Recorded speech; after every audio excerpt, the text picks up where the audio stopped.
నమస్తే welcome to ప్రజాప్రతినిధి news. Medak జిల్లా చేగుంట పట్టణ కేంద్రంలో నేడు దుబ్బాక ఎమ్మెల్యే కొత్త ప్రభాకర్ రెడ్డి బీఆర్ఎస్ అభ్యర్థి మద్దతుగా నేడు పట్టణ కేంద్రంలో భారీ ర్యాలీ నిర్వహించారు.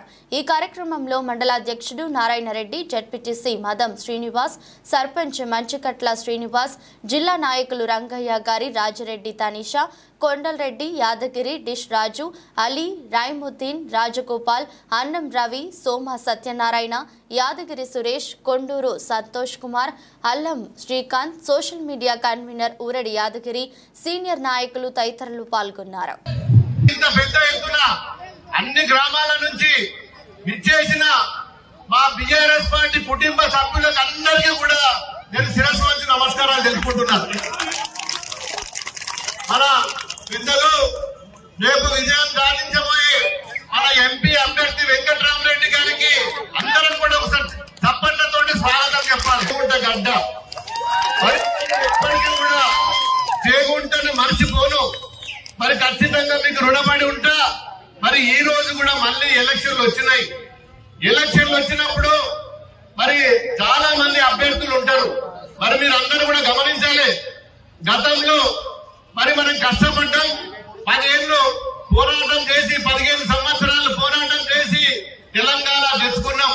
వచ్చిన తెలంగాణను మరి మన నాయకుడు కేసీఆర్ ముఖ్యమంత్రి కావడం మరి మన తెలంగాణ రాష్ట్ర ప్రజల అదృష్టం.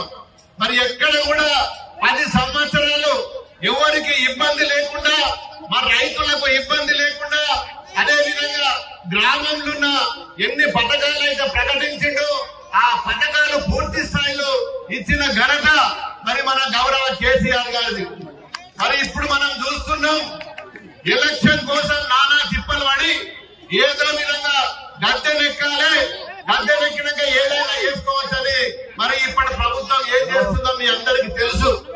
రేవంత్ రెడ్డి గారు ఏమన్నారు, నేను గెలిచిన తర్వాత కళ్యాణ లక్ష్మి ఇస్తా, మీరు 1,16,000 ఇస్తుంది కదా, నేను 1,16,000తో పాటు తులం బంగారం ఇస్తా అని చెప్పి మరి తప్పుడు వాగ్దానం చేసిండా లేదా ఒక్కసారి ఆలోచించాలి.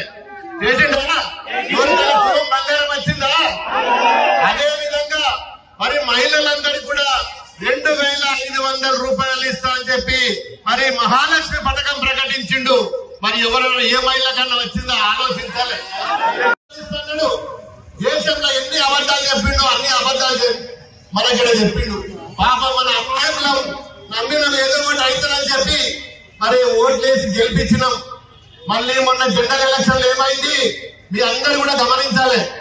మళ్ళీ ఎమ్మెల్యే గౌరవ కేసీఆర్ గారి ఆశీస్సులతో, హరీష్ అన్న గారి ప్రోత్సాహంతో, కొత్త ప్రభాకర్ రెడ్డి గారి ప్రోత్సాహంతో, మన ఎమ్మెల్యే గారి ప్రోత్సాహంతో బీఆర్ఎస్ పార్టీ ఎంపీ అభ్యర్థిగా మీ ముందు ఉండి నాకు ఓటు వేయాల్సిందిగా అని మిమ్మల్ని అభ్యర్థిస్తూ ఉన్నాను. ఈ ప్రాంత కలెక్టర్ గా పనిచేశాను. నాకు బాగా గుర్తు చేగుంట. మరి చేగుంటలో MRO office, tehsil office, MPDO office 5 సంవత్సరాలు కూడా అసంపూర్తిగా ఉండే, కట్టి మధ్యలో వదిలిపెట్టినట్టుగా నాకు గుర్తు. మరి నేను కలెక్టర్ గా బాధ్యతలు ఇక్కడ తీసుకొని కలెక్టర్ గా ఉన్నప్పుడు ఇమీడియట్ గా దాన్ని తక్షణమే కంప్లీట్ చేసి దాన్ని వినియోగం తెచ్చిన జ్ఞాపకాలు నాకు మీ ముందు ఉన్నాయి. అదే మాదిరిగా నేను కలెక్టర్ గా ఉండి ప్రజా సమస్యలు తెలిసిన వ్యక్తిని. మరి నన్ను ఎందుకు గెలిపించుకోవాలనే దానికి నేను వివరణ ఇస్తా ఉన్నా. మరి నేను ఒక ఐఏఎస్ ఆఫీసర్ గా, విద్యావంతునిగా ఈ ప్రాంతంలో మెదక్ పార్లమెంట్ నియోజకవర్గంలో 11 సంవత్సరాలు పనిచేసిన అనుభవం, వివిధ హోదాల్లో పనిచేశాను. మరి జాయింట్ కలెక్టర్ గా 7.5 సంవత్సరాలు మీ మధ్యలో పనిచేశాం. మీ ఆదరణతో నాకు దేశంలోనే ఒక మంచి కలెక్టర్ అనే పేరు, ప్రఖ్యాతి ఈ గడ్డ, ఈ నేల ఇచ్చింది. మరి అనుభవం 25 సంవత్సరాల పరిపాలన అనుభవం ఉంది. 25 సంవత్సరాలు పరిపాలన అనుభవంతో ప్రజల మధ్యలో ఉండి ప్రజా సమస్యలు పరిష్కరించి ప్రభుత్వానికి ప్రజల మధ్య వారధిగా ఉండి మరి ప్రభుత్వం చెప్పిన పనులు చేసుకుంటూ ప్రజల కొరకు పనిచేసిన వ్యక్తిగా మరి నాకు అనుభవం ఉంది.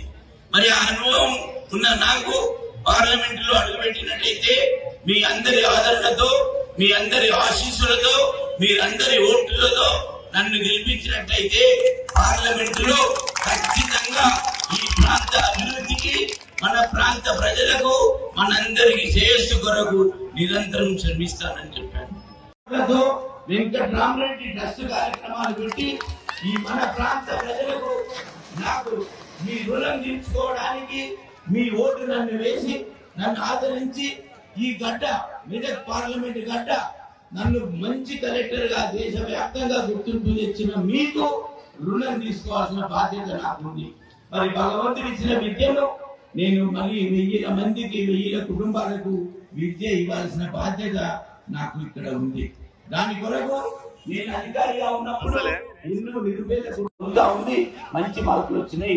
మరి 2వ సంవత్సరంలో డబ్బులు కట్టే పరిస్థితి లేదంటే ఒక అధికారిగా ఆ రోజు నా బాధ్యతగా చేయాల్సిన పని చేశాను. మరి ఇప్పుడు